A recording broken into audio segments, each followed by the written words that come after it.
മാസം നടക്കാനിരിക്കുന്ന അർമേനിയൻ പൊതുതെരഞ്ഞെടുപ്പ് അട്ടിമറിക്കുവാനും നിലവിലെ പ്രധാനമന്ത്രി നിക്കോൾ പാഷിനിനെ പുറത്താക്കുവാനും റഷ്യ വൻതോതിൽ രഹസ്യനീക്കങ്ങൾ നടത്തുന്നതായി റിപ്പോർട്ട്.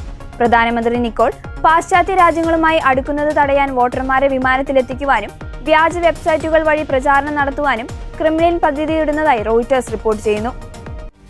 ജൂൺ 7 നടക്കുന്ന തെരഞ്ഞെടുപ്പിൽ റഷ്യൻ അനുകൂല സ്ഥാനാർത്ഥികളെ വിജയിപ്പിക്കാൻ മോസ്കോ ആസൂത്രണം ചെയ്ത പ്രധാന നീക്കങ്ങൾ ഇവയാണ്.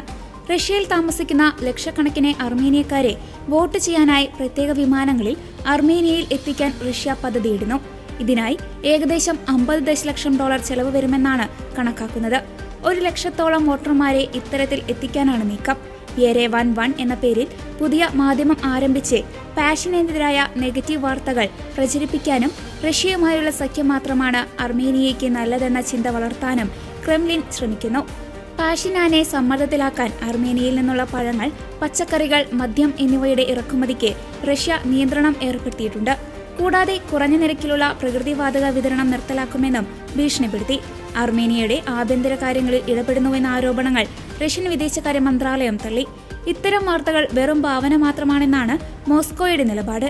എന്നാൽ ജനാധിപത്യപരമായ രീതിയിൽ തെരഞ്ഞെടുപ്പ് നടക്കുന്നുണ്ടെന്ന് ഉറപ്പാക്കാൻ എല്ലാ നടപടികളും സ്വീകരിച്ചിട്ടുണ്ടെന്ന് അർമേനിയൻ സർക്കാർ വ്യക്തമാക്കി.